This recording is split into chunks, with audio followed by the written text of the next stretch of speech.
Welcome to the first example of the third part of bullying with manipulative character assassination and its effects.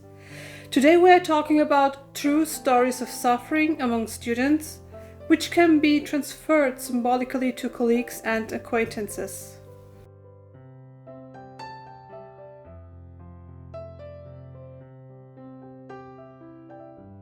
We have selected an example from everyday life that unfortunately many people will know in this or that way, which we will share with you today.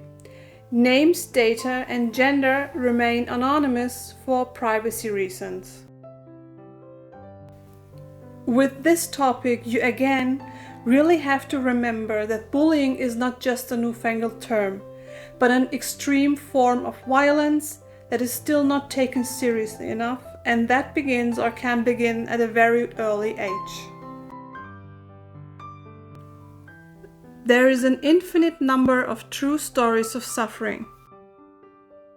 If we take a young adult as an example, shortly before graduating from high school, very successful at school, known among the teachers as a responsible student, can suffer extremely under the schoolmates despite his or her academic peak performance and loyalty. Why could a successful person who successfully attended high school suffer? This question pipes up at this point, right? It is completely simple, but the reasons varies. The young adult comes possibly from bad or simply poor parents' house, lives in a remote village in that the public connections home are not particularly good. The student could have seriously ill parents or has even a handicap, is perhaps even an orphan or care child, cannot carry perhaps the most expensive clothes and does not get the driver's license as well as the car for the 18th birthday. Additionally, the student is not flexible enough for her or his schoolmates, even to strangers, but nobody ever gets the idea to say that they would like to have him or her with them on their trips and drive the student home. Not even classmates from the same village offer to drive their classmate home. Instead, they accuse their classmate of being too strenuous, inflexible, and under the wings of their parents. After all, he or she is over 18 and the others are allowed to do what they want. They don't have to put up with anything from their parents anymore and are allowed to go wherever they want.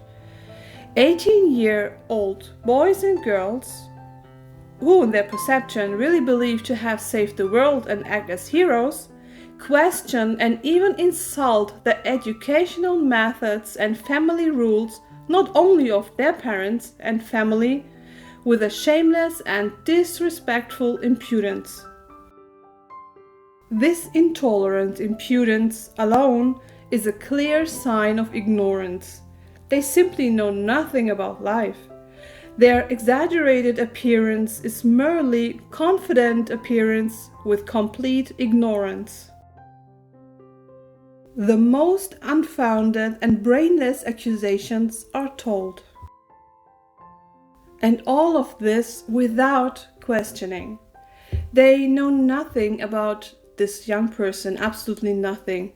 They see what they want to see and interpret everything in black and white. Narrow-minded, manipulative, and disrespectful and absolutely intolerant. The young person is sharply excluded, ignored, and badly portrayed by others. Without once having a reasonable conversation with the person, the student is condemned by its classmates for things he or she can't even change. In fact, there are no such problems, and the exaggerated accusations are complete nonsense. It turned out that this young person had only one single parent who was once the CEO of a giant international company and unfortunately fell so seriously ill that he or she was unable to work. Of course, the parent does not like the situation at all. Which child can help it if the parents get divorced or seriously ill and unfortunately can no longer offer their child everything?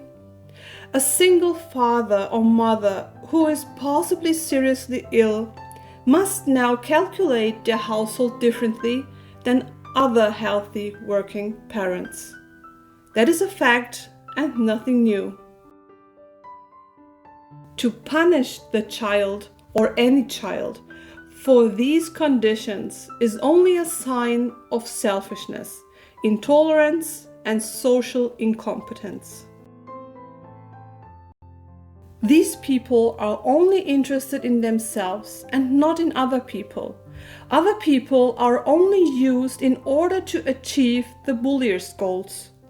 So as soon as the goal is fulfilled, they are kicked away mercilessly, also known as elbow people.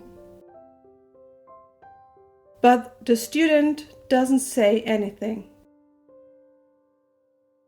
The student is silent, but regularly hears how the others plan their events and later talk about them in an amused way.